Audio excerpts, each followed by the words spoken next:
Kan det være snart?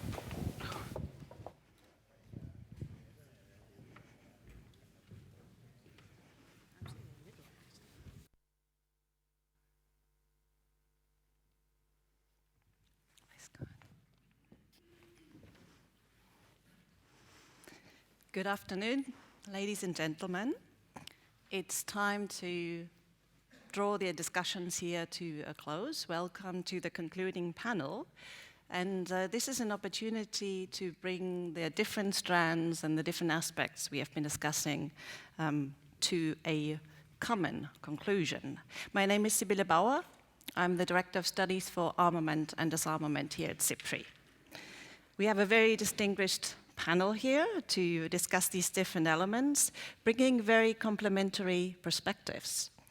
So we have the military perspective, somebody who's dealing with the methods of warfare, somebody from the institutional international organization perspective, somebody dealing with the rules of warfare, and last but not least, somebody who's actually developing the means of warfare from the defense side.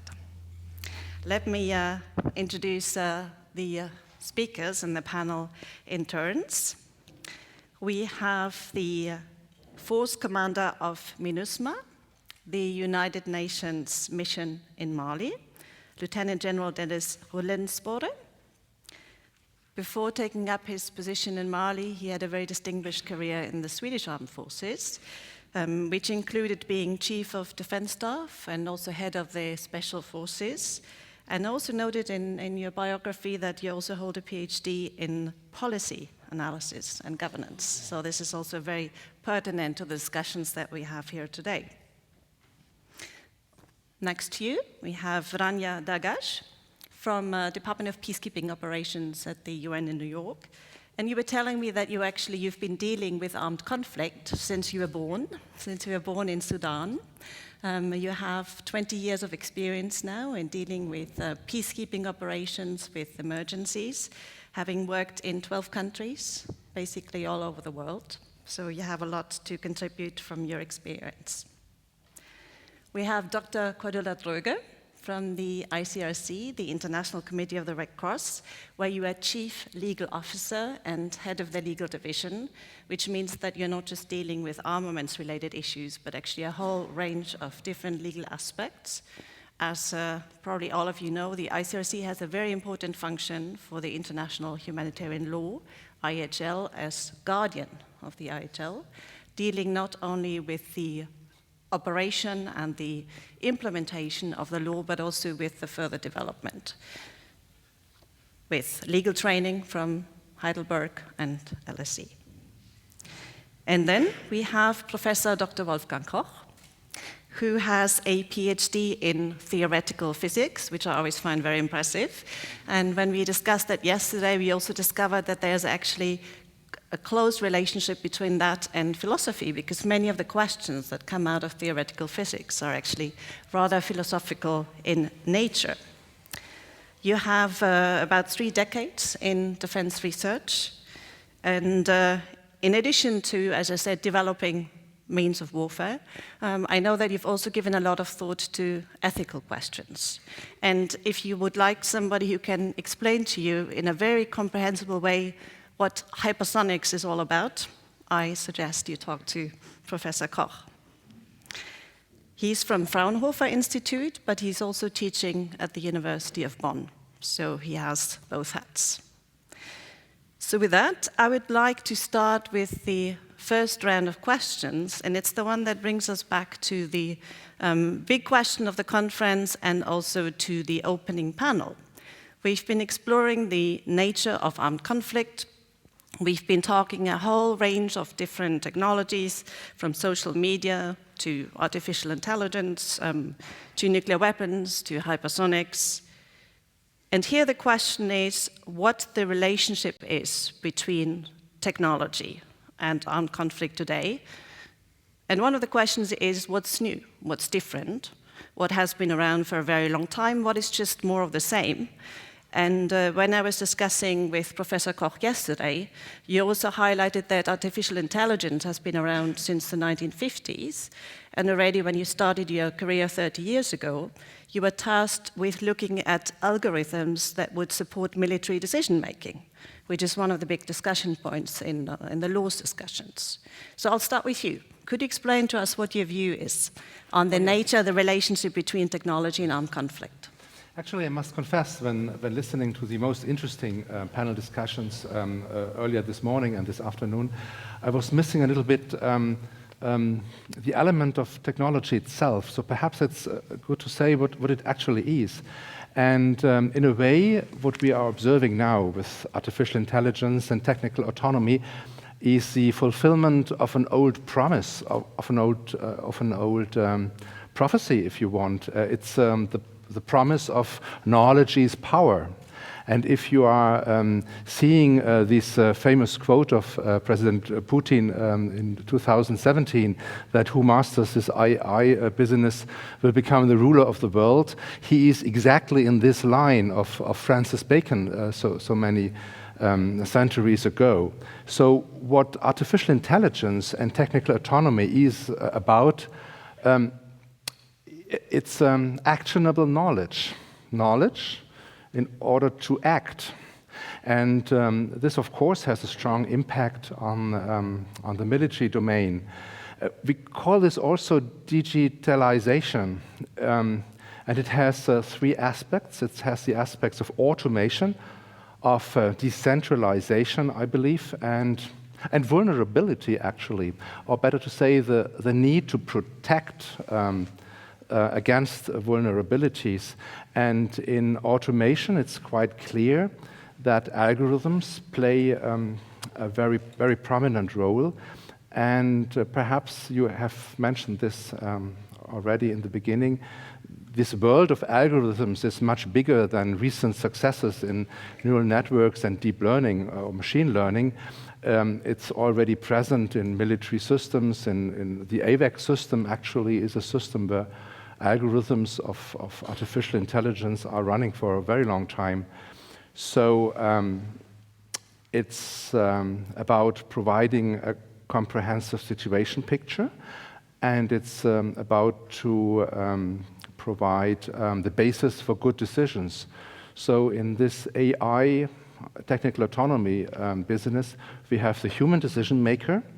And this human decision maker in the complex technosphere, perhaps we could speak of a technosphere that surrounds him, needs assistance for proper action, assistance, cognitive assistance that helps him to understand the situation and to make the right decision. So AI is a machine assistance. It's something for somebody. And only somebody can take over responsibility and make good decisions. I believe there are many aspects in the military domain that are consequences of this. We should keep in mind that there's also some unconscious misunderstanding of AI. We experience a wave of movies, a wave of computer games, a wave of novels that we like to read, actually. Also, we engineers, of course. But this creates a subconscious world of expectations that is quite in conflict to this very rational discussion that we are leading here. And I think we scientists and also we decision makers, we should also make clear that we are not affected by this unreasonable ideas that is conveyed to us by Hollywood movies. Thank you. I've certainly heard not just once that defense planners actually use science fiction writers to think about the future and how wars may be fought in the future. So there is actually quite a specific linkage between that. But I'd like now to ask Dr. Droege, what's your perspective? How do you see the relationship between war and technologies, and how has technology been changing the methods and means of warfare, if it has? Thank you, and thank you for having me here. I think the first thing perhaps to say is that most wars that we see today are rather low-tech, and people are being killed and are suffering from rather low technologies at the moment. Just as we're talking, there's a conference in Vienna that just finished about the use of explosive weapons in populated areas. And we also just heard an excellent panel on the Sahel.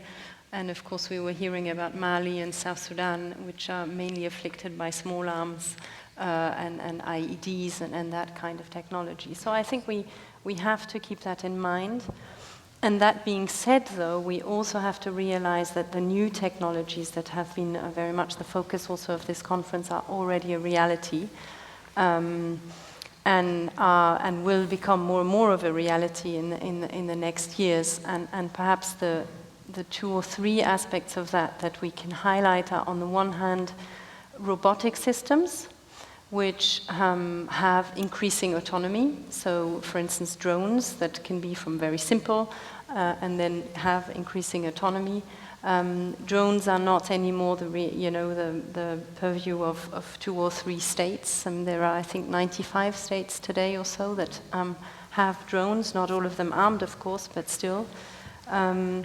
We have the use of cyber warfare. And of course, there's a big spectrum between cybersecurity and cyber warfare. So let's talk just only about, at the moment, the use of cyber weapons in armed conflict. That is also reality. Cyber operations, for instance, against IS in Syria have been acknowledged. There have been cyber operations in Ukraine. There are other cyber operations that the media reports on. So that's certainly a reality in today's conflicts as well. And then one might add, and this is not a weaponized issue, of course, but I think hugely important for armed conflict and has also been the subject of this conference, is just the mere fact that our societies rely so much on data. Civilians rely on data. And of course, there is a whole information control issue that you have in armed conflict that is immensely important for violent narratives and sometimes for influencing or augmenting violence in armed conflict. And across that spectrum of these aspects, you have, software systems, artificial intelligence, and machine learning, which sort of transcends these aspects and these weapons. And from our perspective, what's interesting, or what interests us, or concerns us rather, is what are the risks for civilians of those new technologies? You were asking, so what's new? And so what we're looking at is, so what is it about these technologies that we have to look at specifically and that could affect civilians? For cyber warfare, I think the issue is, of course, the dual-use nature of a lot of the systems and data that we have, and the fact that, therefore, a lot of critical civilian infrastructure, such as, hospitals, industrial control systems, etc., are vulnerable to attacks. Doesn't mean that those attacks would necessarily be lawful, probably they wouldn't, but they are vulnerable as a matter de facto to such attacks. I think also, because this panel is very much about prevention, and so I think within conflict there's also an aspect of escalation. And with cyber, because of the problems of attribution and the speed and the combination of the two, you have quite a high risk that's probably quite specific to cyber of overreaction of the targeted system that might not know the intent of the attacker, as it were, and might therefore have to deploy a defense system that might overreact as compared to what it might otherwise do if it knew more about the attribution or the intent. And also specific to cyber, and someone mentioned it before, is the risk of proliferation, because of course it's difficult, of course, to produce at least sophisticated, or to create sophisticated cyber attacks. But once you have, say, a virus or any malware, and it is out there, it can then be accessed from anywhere in the world. In your armchair, it can be reverse engineered and it can be repurposed into another weapon. And that, I think, is the particular issue of proliferation of weapons in the cyberspace. That is quite particular and new. There's also the risk of anonymity, and that was mentioned before as well. You know, anonymity and problems with attribution do carry with them a risk of those who use them perhaps being less worried about respecting the law, because, you know, if you don't know who it is, there might be less of an incentive to respect the law. And then on the issue of autonomy, the issue there, of course, in terms of the risk is, what does autonomy mean for the respect of international humanitarian law? How much human judgment and human control do you need in order to be able to deploy weapons that will still continue to abide by principles of distinction, proportionality, precaution, and so forth? Meaning that you have to, you know, when you deploy weapons, you have to have some limits on the autonomy in order to still be able to know what those weapons will do. Otherwise, you don't know whether they're going to be indiscriminate and disproportionate or not. I think I'll leave it at that for the moment, and we can probably come back to some of those issues. Thank you. Yes, many important points. Thank you also for highlighting the aspect of attribution accountability in relation to conflict prevention, because I think that is a really important dimension. And also reminding us of how people die today. That's something that is sometimes raised in the arms control discussion, which can be very abstract, where violence is actually not a main feature of the discussion. So it's very important to actually bring it back to what armed conflict is about. So over to you. Rania. Thank you. Thank you very much, and thank you to SIPRI for having us here. You were quite serious about the big clock that you have on the right there.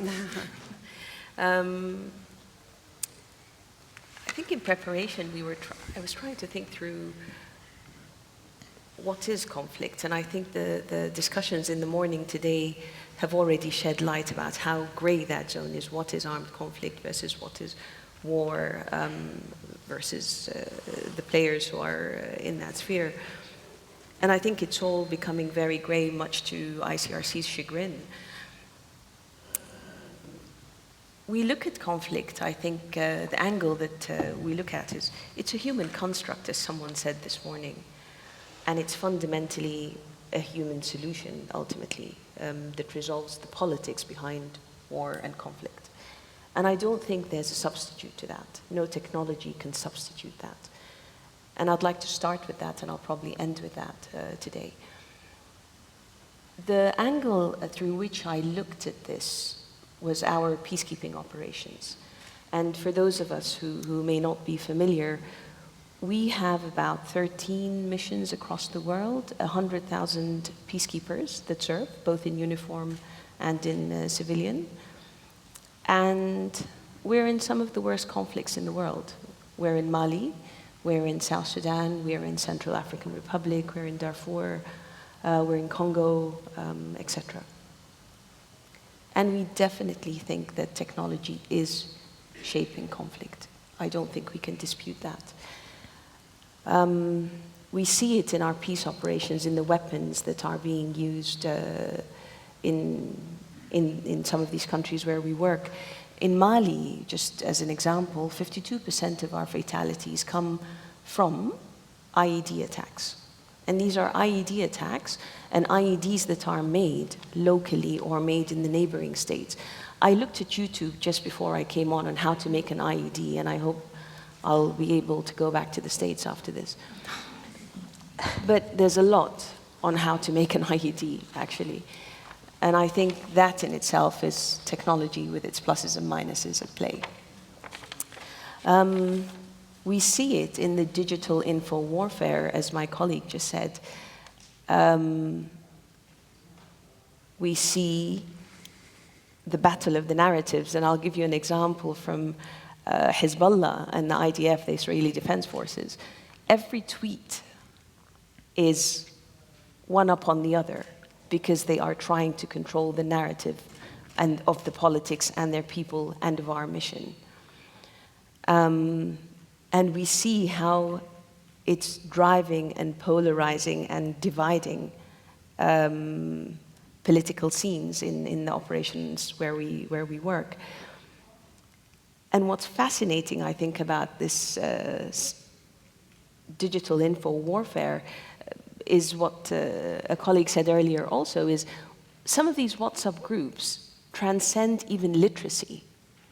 Video and voice don't require you to be literate.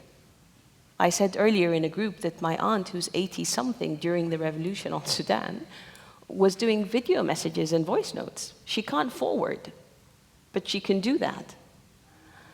So I think it's changing the way populations are becoming aware. It's changing the way they play into political scenarios. It's changing the way that influences politics and the parties. And it's certainly also a feature in terms of our own IT structure. And for operations like ours that rely on this significantly, cyber attacks and attempts at our infrastructure can mean life or death. So these are just samples of how technology has been shaping conflict where we live and work. And we see a way out, and it may not be high-tech, it may not be really high-end, because a lot of this is sometimes low-tech and a lot of this is about human engagement. Fundamentally, our solution to this is partnerships. And that's what we do best. We're a multilateral organization, and we partner with many of you, and we hope to partner with more of you to help resolve some of this. On the tech side and the high-tech side, we are so far behind, it's not funny. We're just not there yet. But we are catching up, and we are present here today, and we are listening and learning, and we are trying to improve even who we recruit that can deal with some of these issues. On the more human-to-human side, I can say that last year, 70% of our deployed contingents or our units had inadequacies in the equipment that they deploy. And we partnered up with member states who have better technologies, and the force commander will speak to this in detail. And today, only 12 of our units have significant gaps. So there's a lot that we can do, not by necessarily having the expertise ourselves, but by relying on others that do. The Secretary General of the United Nations launched an initiative called Action for Peacekeeping last year, and it calls on nothing but that. It's a multilateral partnership that helps us to make peacekeeping more efficient through all spheres. And a lot of the problems that we've recognized fundamentally can be resolved with technology too. So we look at the opportunities that could come out of this. Protection of civilians, which we mentioned in a panel earlier. So we work in high-risk environments, and we can't even reach some of these civilians that we're supposed to protect. And there must be ways that we are able to leverage technology to do that. We must be able to work out early warning systems, even if it's better phone lines, that can allow us to be more responsive, or that the local security forces be more responsive, or ICRC if no one else would. But I think there's incredible potential in tech, high, low, and fundamentally human, to address some of these shifts that we see. Thank you, and we'll have more of an opportunity later to also explore the benefits of technology and how it could be a solution. But now over to you, General. What's, from your experience, the relationship between technology and conflict?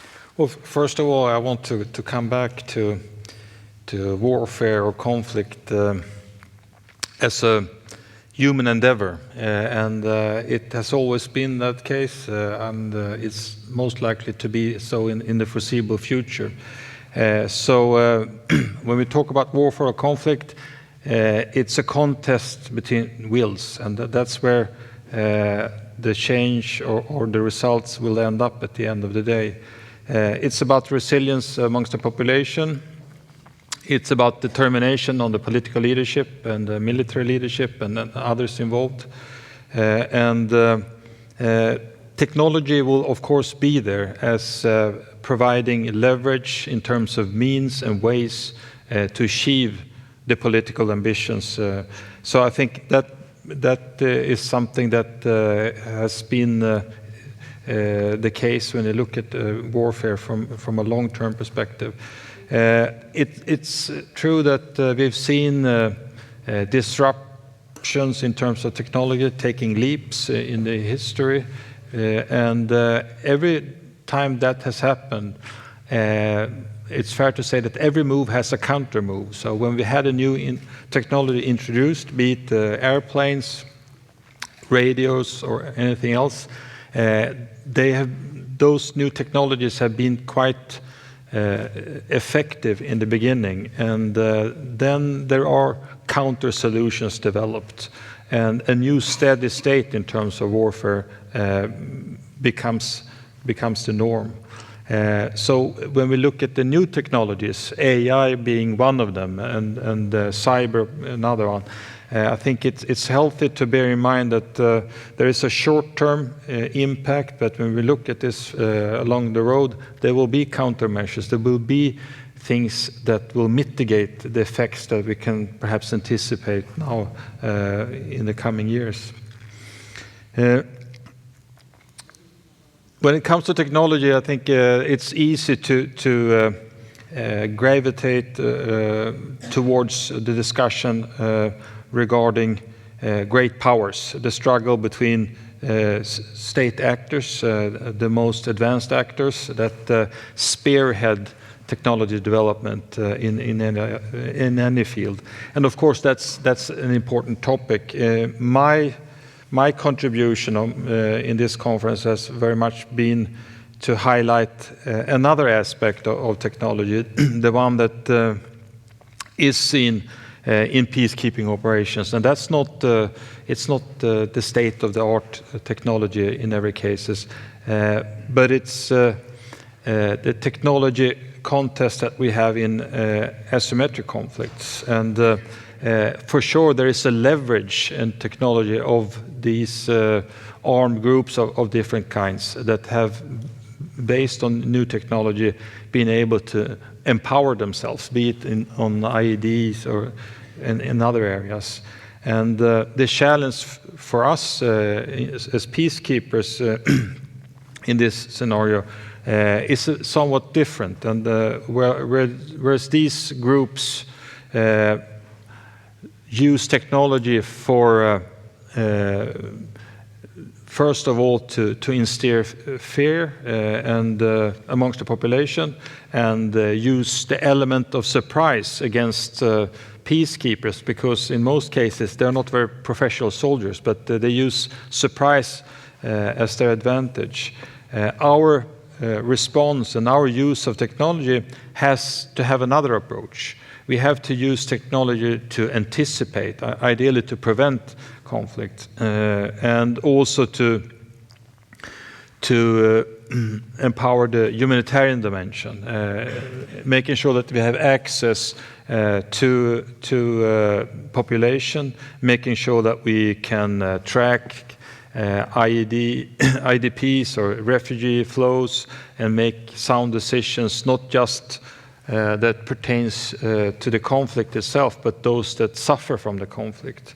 And of course, there's a whole range of issues with regards to the security realm for protecting civilians, protecting the forces and the UN personnel, as well as making sure that risk mitigation in all aspects of employing peacekeeping is considered. And efficiency, I think, would be another point, more and more so in the future, to look into when it comes to technology, because by tradition, at least the military component in peacekeeping has been quite personnel intense, and I think it's fair to say that we will have a need for infantry soldiers in the future also to engage with the population. But there are probably ways that we can be more efficient, and where we today use personnel, we can employ and be supported by technology in a way that we don't need as many people being deployed in the field, and that has a number of advantages obviously in terms of risk and cost and so on, that we need to benefit from. And that's another area that is, I think, in the asymmetric field, because it doesn't necessarily directly look at the threat itself. It's how we conduct business to become successful. I think I'll stop there. Great.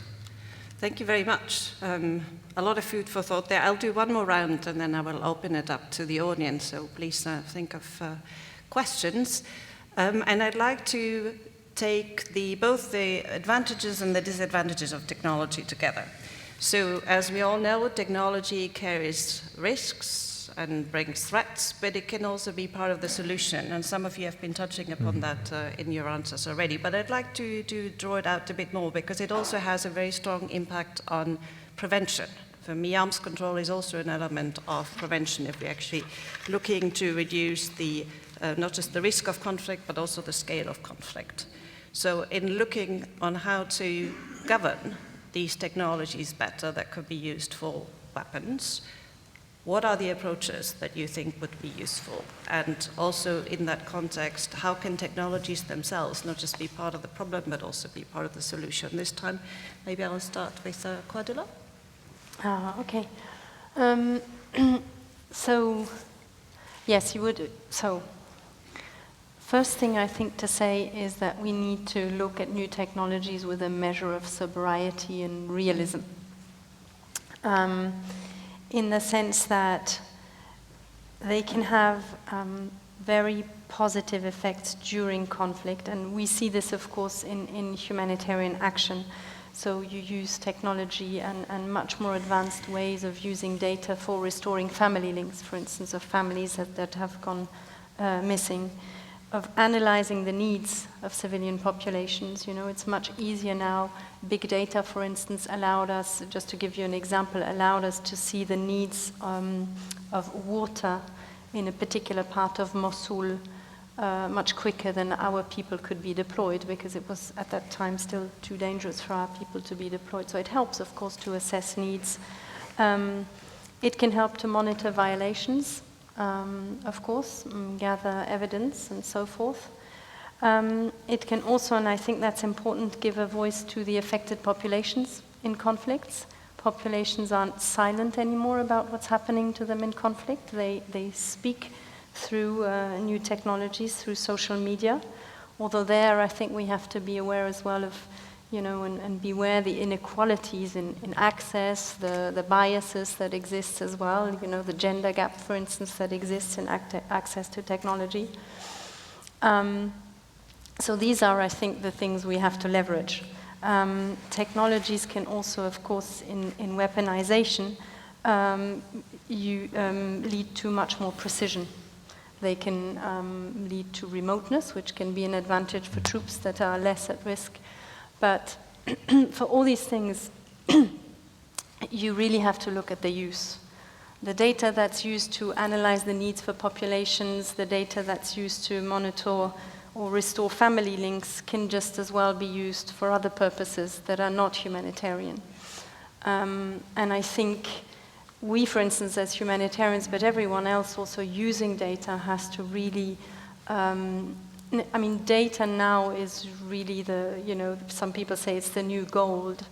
And that comes with a really serious discussion around data protection. And data protection becomes more important in situations where people are vulnerable, in high security risk situations, and they become more acute. And similarly for weaponization, you know, take, you know, precision-guided munition. Of course, it can be used to be more discriminate, protect civilians, etc. But a precision-guided munition can also be used to target someone who's not a target. So you always have to look at how are these technologies weaponized and how are they used. And we have to, as I said before, really have a realistic assessment and not just look at the sort of intended or proposed use, but really to match it to reality. And we've seen this throughout the technologies, you know, anti-personnel mines, cluster munitions, you know, there's a there's a way of selling them in a way that sounds good, but the reality has been that they haven't been necessarily used in that way. And I think that's the case for all weapons, and we have to look at them both in terms of their characteristics and in terms of their use, and not just their technical characteristics. And the second point then, of course, is that all these weapons have to abide by, have to comply with international humanitarian law. So the weapon and any new technology needs to fit the law and not the other way around. I said this already on a panel before, so my apologies. You were asking about governance, and I think the starting point is that international humanitarian law is the core framework to govern weapons, including new weapons. So the starting point is that international humanitarian law is also technology agnostic, which is why it is, still relevant after all these years. And so you have the guiding principles on, no indiscriminate weapons, no weapons causing superfluous injury or unnecessary suffering, distinction, proportionality, precaution. And these are such, wide enough and abstract principles that they can apply and they govern these technologies. And as we think about new governance mechanisms, be they political, be they treaties, be they monitoring, verification measures, they will always sort of have this framework as their base, which isn't to say that then we shouldn't think about the development of the law, because certain of these technologies have specificities that states might want to come together and agree how they should be governed or what their limits should be, such as autonomous weapons or cyber warfare, or how the law should be interpreted for these specific realms. Indeed, it's very impressive that these principles that people came up with a very long time ago are still extremely valid today. So technology has been evolving, but those principles still hold. You were smiling, Rania, when you heard about data as the new gold. Would you like to react to that and add your own thoughts? Yes, thank you. Data is the new gold. I think in every theater we work, it's the pursuit of happiness is the pursuit of data and data analytics that ultimately allow us to make the right political decisions in a context. And we don't always have the data, and we don't always have the analytical capacity. And I think there is definitely an incredible role for technology in this, both as a conflict multiplier, but also as a conflict pacifier. So I think there's room to use a lot of what's out there, what the force commander referred to, but just in improving our whole situational and contextual awareness related to that. And it's drawing on enablers such as unmanned aerial systems and other actionable information that we may use in data analytics. But the reason I was smiling actually wasn't the data as the new gold, much as it is. I was smiling at the principles because I was thinking that it's even more fundamentally basic do no harm approaches that have to be applied in this. And this is where I think some of our partners could be worked with to develop the ethics around some of that fundamentally we uphold that. We employ new technological tools, but that we have to be careful about the double-edgedness that you were referring to. And that we also extend the duty of care, not just to the people that we are trying to protect and to work with, but also to the people whose data is being collected and collated. And that human rights apply online and offline, as you said. It doesn't change as we see it. I think we operate at a slight disadvantage, we the United Nations, because we're big and we're a risk-averse bureaucracy. We can't do test, prototype, and fail tests, which I'm sure you do every day. But what we can do is to bring the discussions on the back end and on the governance systems that govern the use of data and how we can work with you to set that and create a space that's safe for all of us to use it positively while mitigating the risk. Thank you.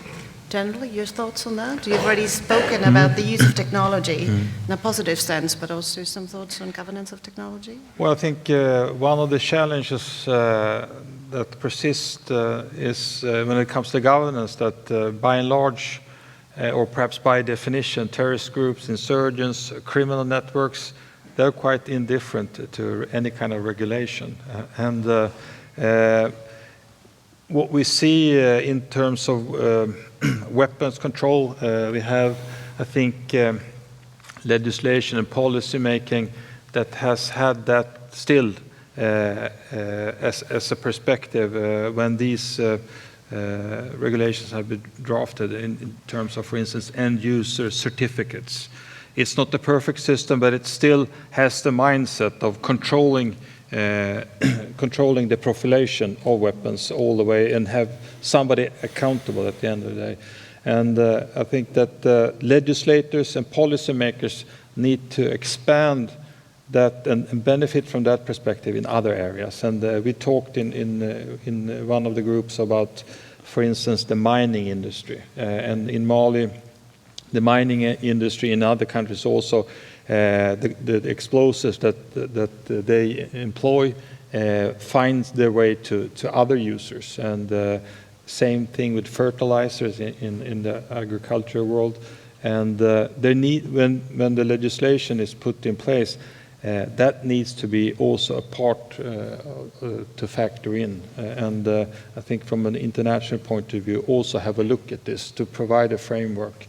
Ideally, these individuals should be held accountable, and there should be a system also for holding people accountable for non-compliance with the rules and regulations set up that governs technology.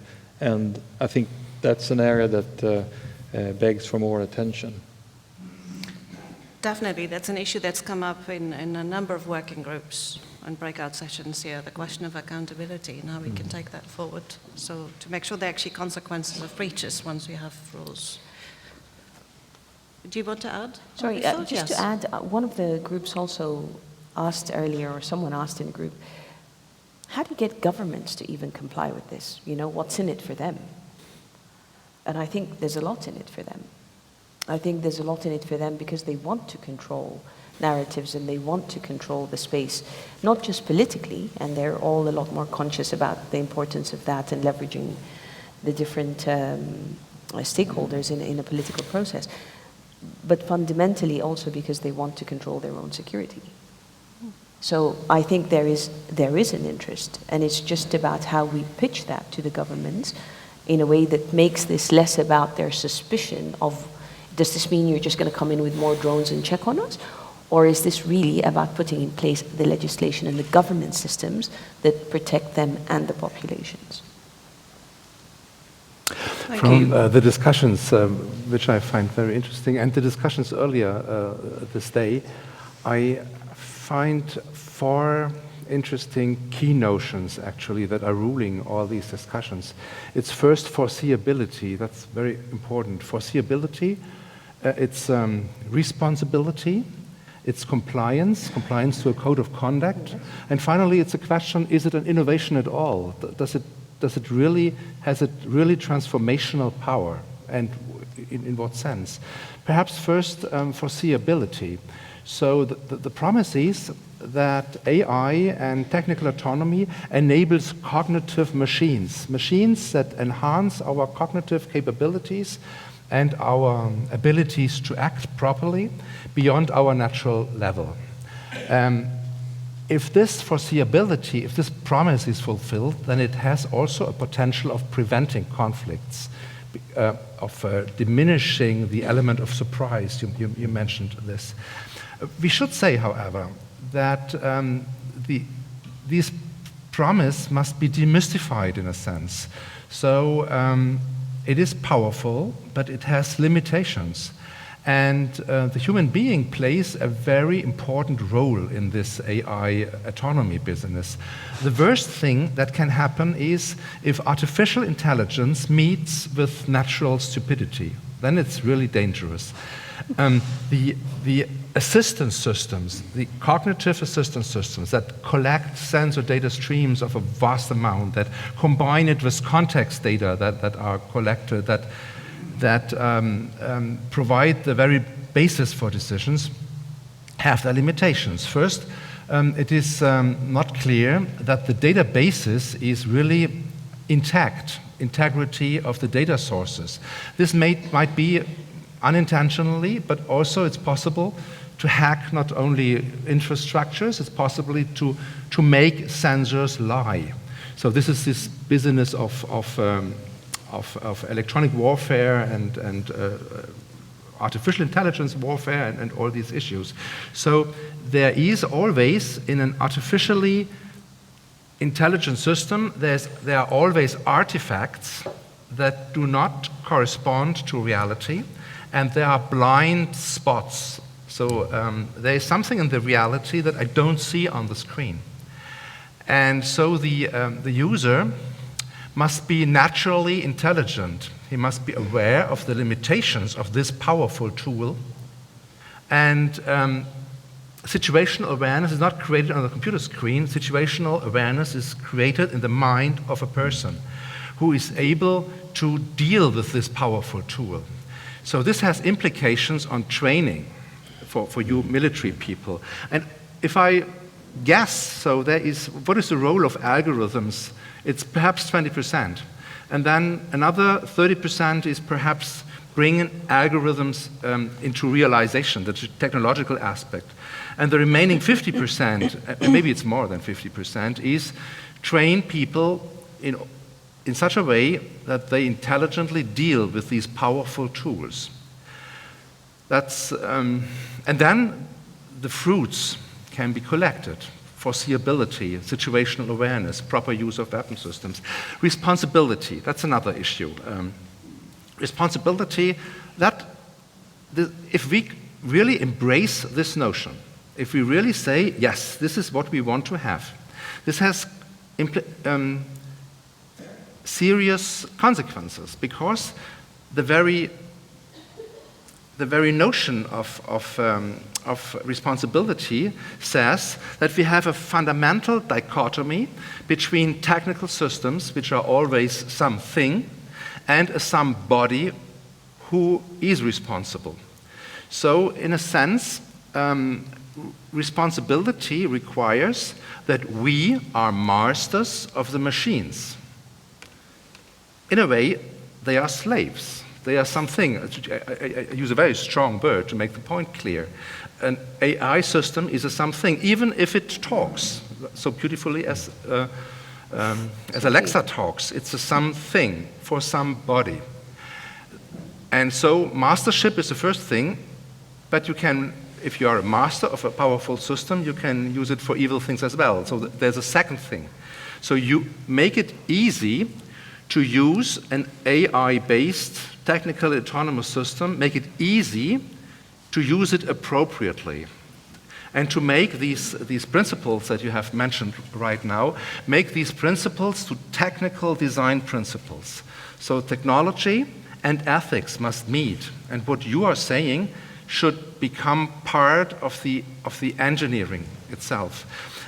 At this point, I should perhaps mention a large armament project in Europe, FKIE's Future Combat Air System, which is a French, German, and Spain project. It's the largest armament project for air defense.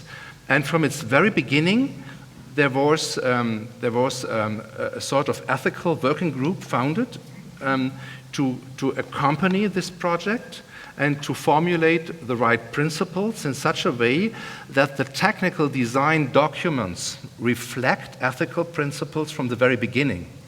And in the last week, we had the first meeting of this group. It was a cross-section of all the civil society of Germany. It was high-ranked generals and Ministry of Defense and Foreign Ministry, political scientists, social scientists, representatives from the political foundations, not the parties, but the think tanks beyond these parties.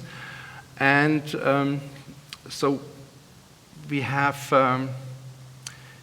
this element of responsibility, which also has an element of social and political acceptability.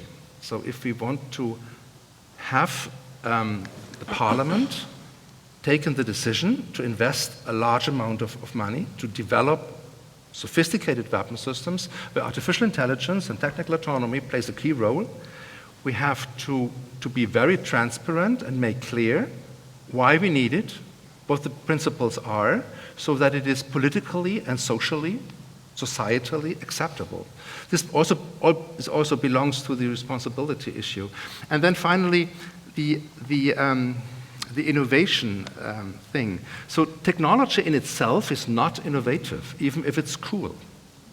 So science, a good scientific result has to be transformed into a technology, into a product.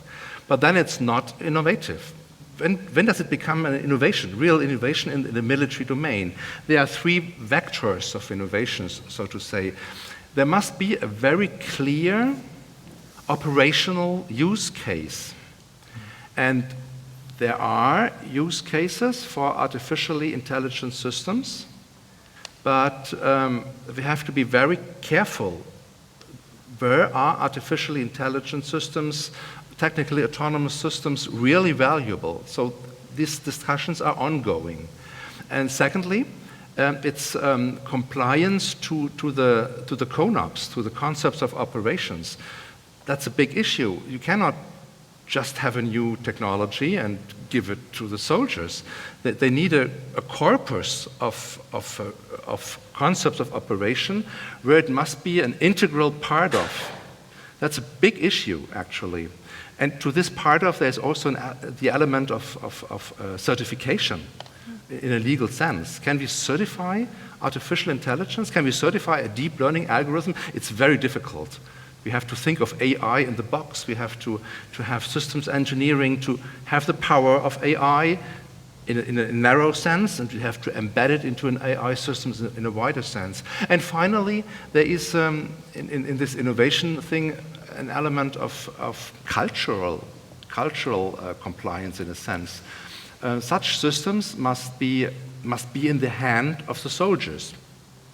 And there must be a sort of acceptance by the soldiers themselves. It must be part of their identity to use such systems. This is, perhaps you have touched this earlier. Thank you. So, I think I'd like to open it up to the audience. yes, of course. Yeah. But I think these are the four things. Thank you. I think there may be reactions from the panel, but maybe you can hold it for now, and we see if you have questions, then we bring it back, because I'd like to include the audience. But I may need a bit more light to see. Are there any questions and hands that I can see? There's one over there.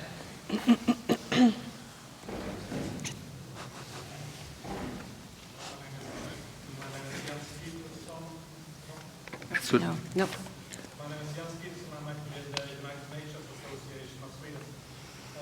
The Lieutenant General said that a couple of tactical elements in today's aggressor's arsenal are surprise and fear.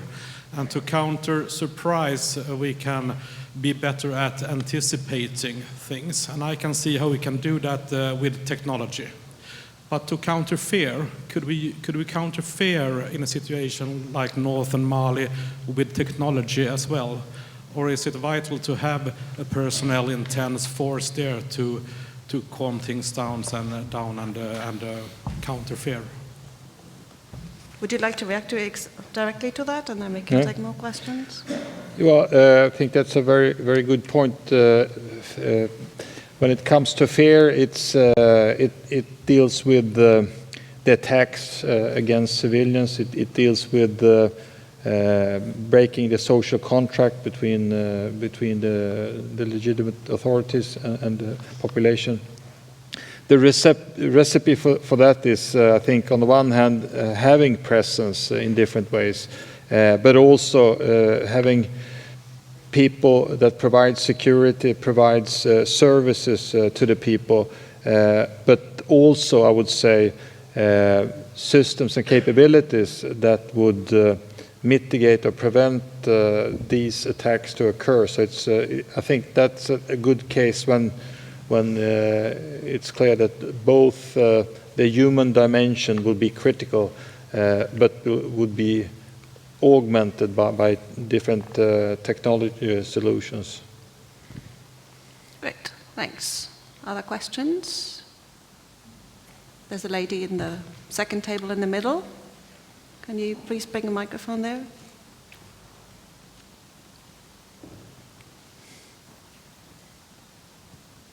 Hi, thank you. It's Naomi Miyashita from the UN Department of Peace Operations. I had a question for Dr. Droege. I'm not sure I'm pronouncing your name properly, but I just wanted to pick up on the idea of the spectrum between armed conflict and security, and if the lines are increasingly blurred. What does that mean for definitions of armed conflict, and do you change the threshold for what constitutes war or not if there are so many different ways in which conflict can be engaged on with the use of technology? And so I wanted to just hear a bit about that.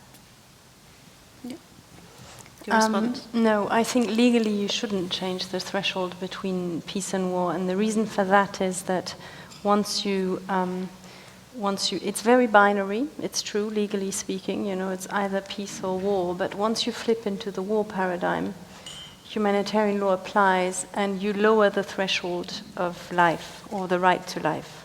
And so you have to be very careful, of course, with making that determination. And over the years, international humanitarian law has made you know, so it says quite clearly, you know, what is an international armed conflict. So an armed conflict between two states or more is when you have an act of violence, an attack between two states.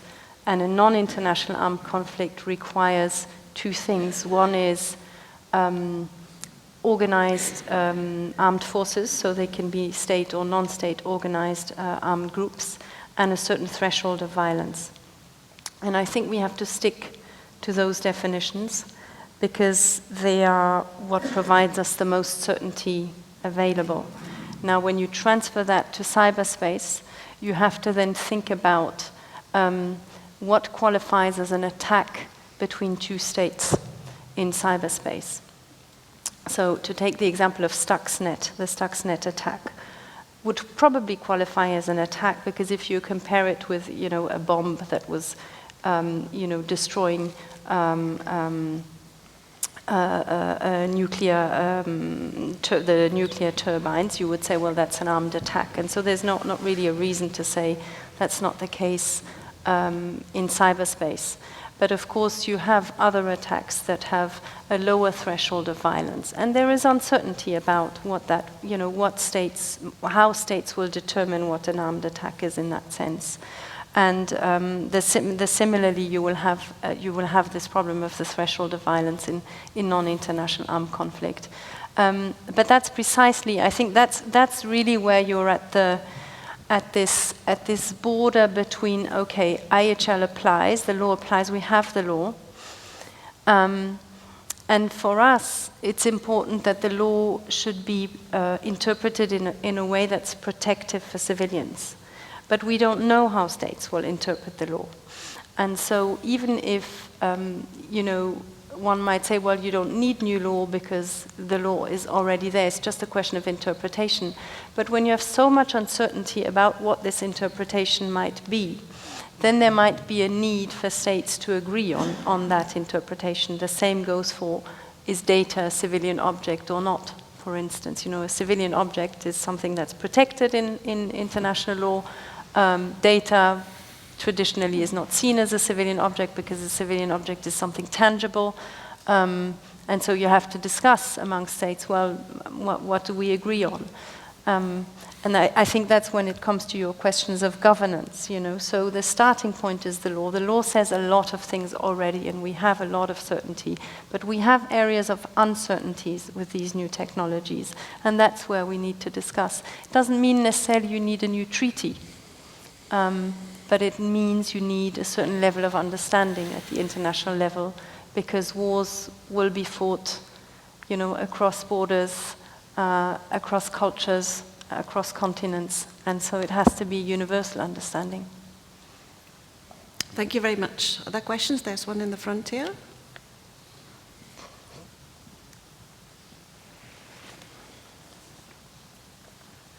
Hi, Candice Rondeau, New America and ASU. Thank you so much for all your interventions and comments today. Very interesting. I was struck by, Wolfgang, your comments on foreseeability, and I'm just wondering if each of you actually could elaborate a little bit more on this challenge of foreseeability as you see it emerging. In particular, if you could imagine a situation in which you could hold captive the next generation of civilian and military leaders all in one place, what would you teach them? What would you be training them up for? And what tools would you be using to deal with this challenge of foreseeability, which I think is obviously very important, not only for technologies like AI, but also for understanding, for instance, a situation in which you have an urban population exposed to high levels of explosives or repeated levels of explosives. Obviously, I think the data capabilities and our ability to kind of manipulate and analyze those kinds of situations can also help us foresee potential challenges, not only in the first order, but also second order and third order effects, where, for instance, public health is put at risk after the fact, or other types of infrastructure are put at risk. And I just wonder, again, the question is, if you could hold captive the next generation of civilian and military leaders in one place, what would you teach them? Great question. It's for me, a very good question. Thank you very much for this question. I love this question very much so. In the very beginning, I should say, we have a general tendency in our own perception, we are tempted actually to perceive a certain humanization of the machine and the machinization of the human being. If we listen to what we hear from the Silicon Valley, from these thinkers, we hear that the human being is a sort of biocomputer, a biocybernetic impulse response machine. So these are original quotes, no, by important people. Not so. So it's very important to make sure that the image of the human being and its responsibility is very, very clear. If we think of ourselves as some sort of machine, then there's no chance to rescue the notion of responsibility whatsoever. This is very important. So my lesson would be, understand what responsibility is. Actually, responsibility comes from the legal language, and it says a person is responsible when he or she is able to respond to questions that are laid before him or her by a judge. So that's the original notion. And then this implies that there is an accepted law, there's good or evil, actually, and there is a judge. So there is some sort of authority. The very notion of responsibility implies these notions. An anti-authoritarian society is, on principle, irresponsible. That's quite provocative, of course. I just want to stimulate a discussion. So responsibility is important. And this means that a mature human being should be trained, and is capable of course, to make the best of these new opportunities. So this promise, knowledge is power, which is going to be fulfilled by AI and technical autonomy. If this is in good hands, in responsible hands, well-trained and also morally trained people, then it's something very good for humanity. If this is not the case, it can be very bad for humanity. And I think this notion comprises more than just international humanitarian law. So perhaps I may, this is also an answer, a question to you. When I first read this famous quote by General Latif, the US Air Force general, being killed by a machine is the ultimate human indignity, I was quite convinced. Yes, of course, that's quite true. And I found this sentence in the fundamental documents of the current German government, in the coalition treaty, and I find this very statement also in the fundamental statements of the German armed forces, exactly this. And then I asked several people, professors for international law, international humanitarian law, and they told me that this sentence cannot be derived from the international humanitarian law. So it cannot be derived from existing law that the critical functions of selecting a target and making the engagement decision cannot be derived from the law that this is unlawful. And I learned from the legal people that there are several layers of law. We have the hard law, the coded international law. We have also something that they called the soft law, international soft law, which is customary law, but which is also law, and the rules of engagement are part of it. These are legally binding. And then there is something like a sensus communis. And this statement of General Latif, which I absolutely support, and which is possible only in a certain cultural environment, which is in Western environment possible. So these sensus communis, these are elements of thoughts that are not yet part of the legal system, not even part of the soft law, and there is a need to develop the legal framework, whether it be the international law, the coded law, or the soft law. And we technical people, we need this type of guidance from you legal people. So this has to be discussed, and this is important this would be part of my lesson to the future generation. Develop the legal framework. It's incomplete. Actually, this is also what I heard, lex imperfecta. The coded law is not perfect on principle. It's a moral minimum. So we cannot say everything is coded, everything is fine. So that would be part of my lecture. Is that enough? Sure. Well, now over to the Chief Legal Officer of the ICRC. My goodness. Oh my goodness. You know, when and you were maybe taking... also respond to the question. They're terrible. The worst thing is artificial intelligence mixed with a stupid person. That's like me sitting in front of a computer. Okay? There are two questions here. One is the one on foreseeability. Now, foreseeability is also a legal term, and you were talking about urban warfare, and in urban warfare, of course, it's hugely important. Why? Because foreseeability has something to do with the principle of proportionality. So an attack is disproportionate if the anticipated harm to civilian is excessive as compared to the anticipated direct military advantage. And we would argue that, the ICRC argues that anything that's foreseeable in that civilian harm has to be factored into that calculation. So, for instance, let's say you're targeting some infrastructure, you shouldn't only take into account the destruction of that infrastructure, but also the second and third tier effects that has. So electricity, water pumps, hospitals, etc. And of course, this will be very interesting because as new technology evolves, and also as the knowledge about urban systems and infrastructure and their interdependence evolves, more will become foreseeable. So I think that's my point on foreseeability. Now, what you were asking about humanitarian law and this question of human dignity, so as a good lawyer will always respond, it depends. And there is controversy over it. So, but it's true that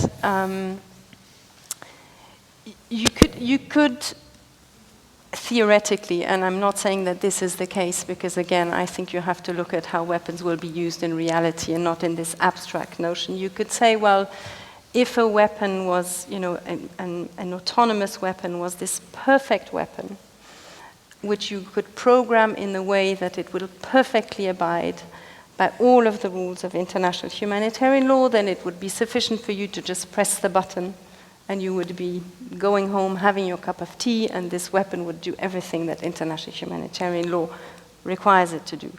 Now, first of all, there's a question whether that's even possible. Why? Because the fact, for instance, that you don't target a combatant, that you don't target civilian but only a combatant, is not only a matter of, you know, is this person wearing a uniform, is this person, you know, carrying a weapon, something that maybe sensors and algorithms can see, but it has to do with interpreting human behavior. Mm-hmm. And there's a serious question there whether that's something that algorithms can do and replace humans. It seems to me that you were saying that that's not the case. I would tend to agree with that, but of course I'm not you know, a specialist of the brain either. But it seems to me that the complex notions that you have in a complex battlefield, and again we're talking urban battlefields, civilians coming in, things changing, people surrendering, people being wounded, and to foresee all this seems to be rather improbable. And so I think that's why you still require this human judgment. But beyond that, I think it is true to say that IHL will not have, so humanitarian law will not have all the answers to the questions that autonomy poses. And the question about the taking of life, you know, by a machine is something that's also an ethical and societal question, as you said.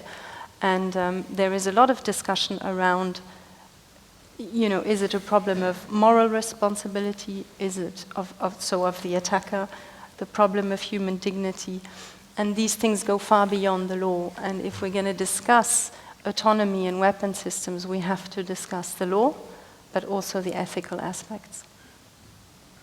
Thank you. Would you like to respond also to that, Rania? I wouldn't like to respond to that, actually. No? Okay. But I would like to ask you a question, if I may. Sure. So you have a context of how we work and where we work. Mm-hmm. In what you do, if I were to partner with you, what would you partner with us on? In your humanitarian missions.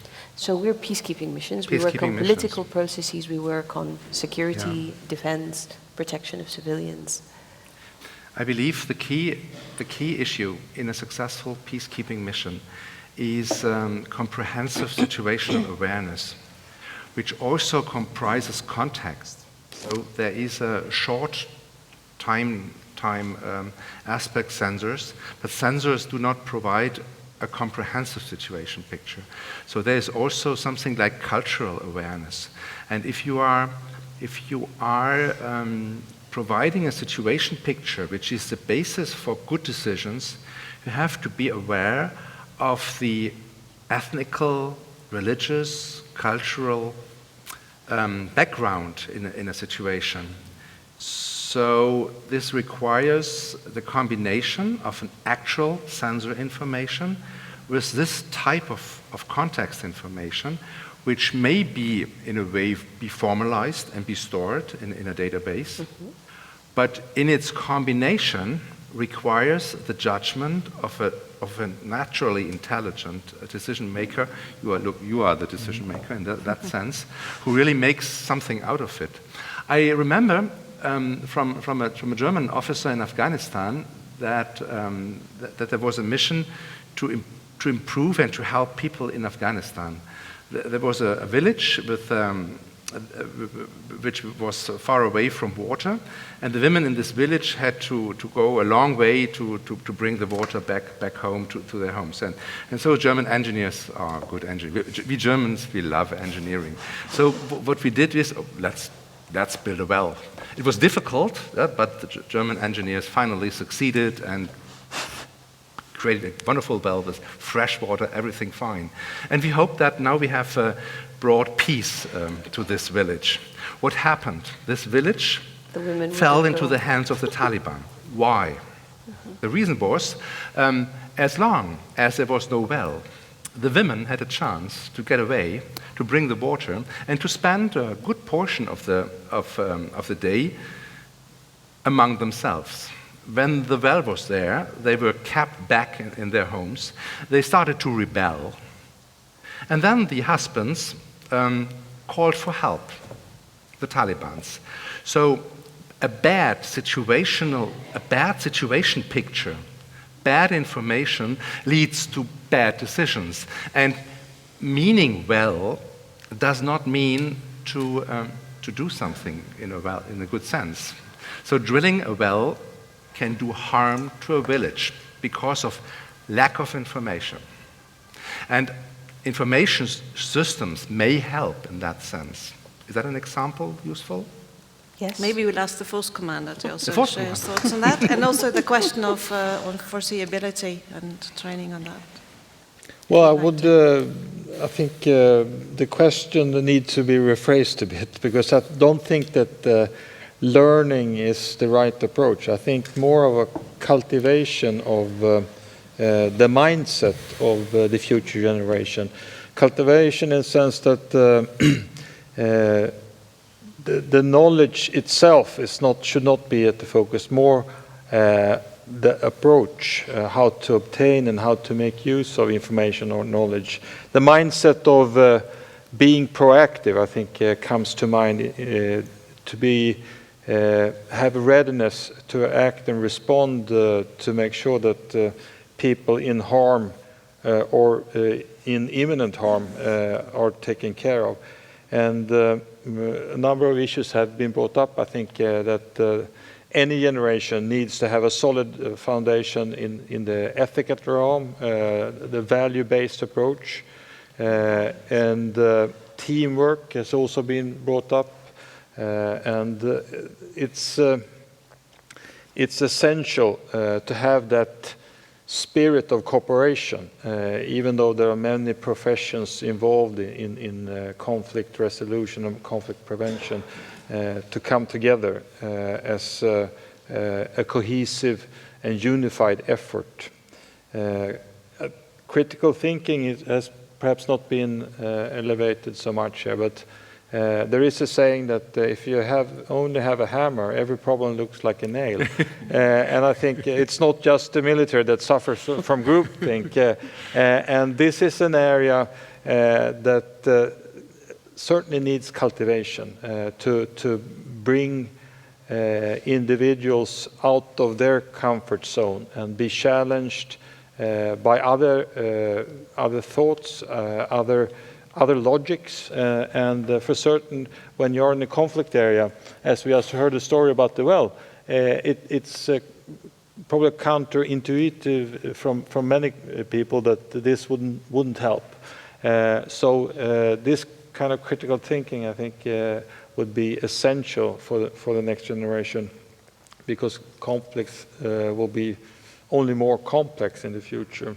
And of course, there are some areas that would need education. I would like to raise the point of history, to benefit from the body of knowledge that we sit on, even though history may be disregarded because there are other circumstances. There weren't cyber warfare in the First World War and so on.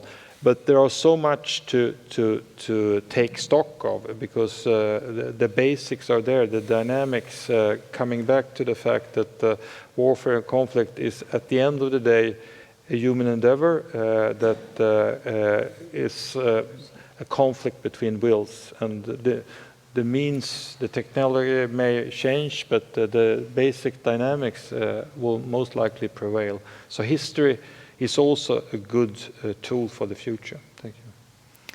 Wonderful. We could almost conclude on that, actually, because they're such wise words. It's really because our panel is supposed to look forward, but actually looking back is one way to look forward. And thank you also for bringing up the role of education and critical thinking. I think it's really essential to this discussion. So we have time, I think, maybe for one more question, or we'll take two if they're brief.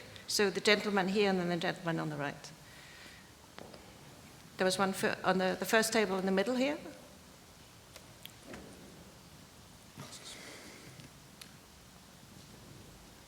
Thank you. I'll keep it brief. My name is Jonathan Hollander. I'm leading the work at the Center for Humanitarian Dialogue, HD, on digital technologies and mediation. I think this morning Jan Eliasson has said that he was a worried optimist. Throughout the day, I heard a lot about the worried part and very little about the optimist side, and I think Dr. Droege has mentioned some of the aspects. I wonder whether the other panelists could speak more about the very positive opportunities that are created by digital technologies in conflict. Thank you. Thank you. And then the gentleman on the other table. Thank you. Thomas Hermanavicius of ICDS in Thailand. Professor Koch thought about the AI as cognitive assistant, prompted this sort of a question essentially. Because conflict is a human endeavor, our decision makers in also political and military decision makers, even the good ones like General here, are afflicted by cognitive biases. And there are dozens and hundreds probably of them, and one was even mentioned here, groupthink for instance. Do you see, Professor, any risks of cognitive assistance becoming actually that are reinforcing some of those biases? And is there any kind of a research done or how these the cognitive assistants could eliminate those biases? And perhaps also a question to General: are there any specific in the military decision making, in conflict management, conflict resolution, post-conflict reconstruction, that any kind of a decision making biases you would like to get rid of or be minimized, mitigated by cognitive assistance that are coming from the AI research? Great. So there's only time for one more round, so I would ask you to respond to those questions, but then also include in that just one key message and takeaway that you'd like to share from this conference. So 1.5 minutes each. Okay, very brief. I see clear utility when it comes to AI in enhancing decision making. Human decision making is in essence based on pattern recognition. My decisions are based on my previous experience in the field, but also in training. And having AI tools to challenge and broaden the scope, and I think is a tool. There are training modules now at the very low level for unit commanders, how to deal with hostage situations and so on, that with virtual reality becomes very, very compelling in terms of a learning environment. And these could and are also being altered in terms of different parameters. So I think it's promising in the sense that the future generation will be able to benefit from a much broader set of experience and therefore will be more skilled at making the right judgment call in the future. So AI has a key role in this. Wonderful. And a key message? On the conference. The conference. Well, I have to say that I leave this conference more of an optimist than when I came here, and the reason being is to see the discussion, benefit from this discussion where the political leadership is forward-leaning in this debate, not shying away from the difficult issues when it comes to ethical aspects, but also how to curtail some of these capabilities. On the other hand, also recognizing the potential of using them.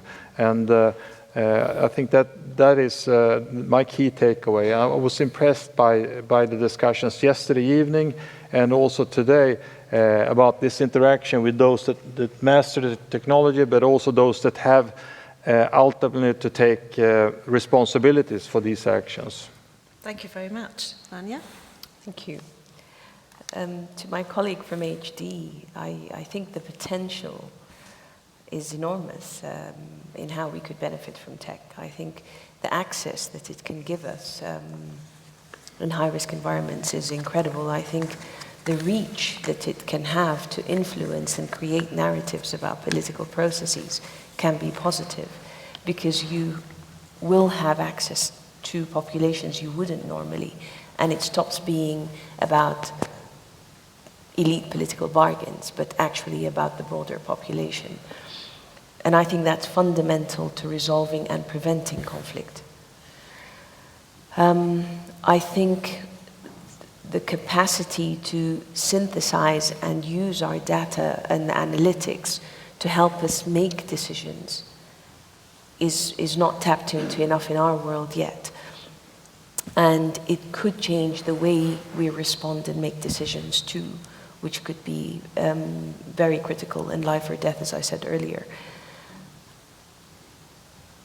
And I think all of this, in response to your question a little bit, and the reason I didn't want to respond is it's a little bit my final message, so I would have just outdone that, is tech is only part of the solution. Fundamentally, this is about the humans.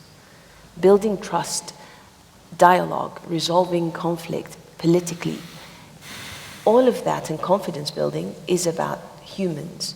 And no amount of technology is going to reduce that. And in terms of foreseeability, the angle I was going to link to that is no one can do it alone. And I think that's the fundamental message for us. It's about multi-stakeholderism, as we said earlier. It's bringing governments, it's bringing techies, it's bringing the private sector, and it's bringing the academics, as this table in this room has. And in doing so, I think that's how we then harness technology to its best use and to protect civilians. Thank you. Thank you. Cordula? Yeah, for me, I mean, I really liked what was just said about, you know, the lessons from history. And history is not there to predict the future, but more to sort of look at what we already have. And when you talked about governance, again, and coming back to that, you know, I was just thinking, yes, think, for instance, of the St. Petersburg Declaration of 1898. It was 100 years old, and it was, in a way, the first treaty that limited the use of a certain weapon, a certain bullet of a certain caliber. And the interesting thing about, I mean, to my mind, the interesting thing about that declaration was that the Russian Empire proposed the banning of a weapon that it had itself developed. So that's, I think, quite an interesting thing to look back at. And just to think that when we are at the cusp of these new technologies, on the one hand, we need to understand as much as we can about what they will actually do. And again, I come back to what I said before, so it has to do with the technical characteristics, but also their use in reality. And we need to really try to get the best knowledge possible by talking amongst the different communities, you know, the technical community, the private sector, etc. But as we deal with the governance of those things, we will also always have a certain level of uncertainty. And at the end of the day, it has to do with a risk assessment. What is the risk we're willing to take with some of these new technologies in war? And we're going to have to live with that and still take the political decisions. And I liked very much what Carl Bildt said yesterday about the fact that this might need incremental steps rather than the Big Bang. And we might not be in that time. And then perhaps the third thing in terms of lessons from history, you were talking before about the limitations of the law and something that perhaps goes a bit beyond. And again, when you think of you know, the Hague Regulation of 1907, which was also about banning certain weapons, and it said, and about certain rules of warfare, excuse me, and in that you have the so-called Martens Clause. And the Martens Clause is this basic clause of humanitarian law that says whatever is not regulated in this treaty is still subject to the dictates of public conscience. And I think that's something that we can come back to as well, linking it to this ethical discussion that we were having. Thank you. And then Wolfgang. Something optimistically, very briefly, perhaps better to say what gives me hope. The military application and the civil applications, the abundance of civil applications are not so very much different from each other. So autonomous cars and armed drones, they are on an algorithmical level very similar. The intention is different. Applications in smart cities and industrial production or whatever. So the military application shows the problems of AI and technical autonomy in the spotlight. And the same problems, however, are in other fields. So I do believe that humanity, mankind, will be able to solve these problems and to make a good use of AI in the end. And then the takeaway message, it's the answer of your question. But what is enlightenment? Enlightenment is the exit of self-inflicted from self-inflicted immaturity, if I may translate Immanuel Kant in this way. So, in order to make good use of AI, we need mature, wise, and educated use of these technologies. And this brings me to critical thinking and to this Western world idea of literacy and being really responsible for what you are doing. And you are a person, a human person. You are not a biocybernetic impulse reaction machine. Thank you. That was a great conclusion. There was an incredible amount of wisdom that was shared by this panel, and I certainly leave this conference with more optimism, not only because of the discussion suggestions, but also because of the outstanding individuals who work in these fields. And 4 of these, I believe, we've had on this panel. And I'd really like to thank you for the great discussion. Please join me. Thank you very much. Thank you. And now it's time for concluding remarks by Dan Smith, the director of SIPRI.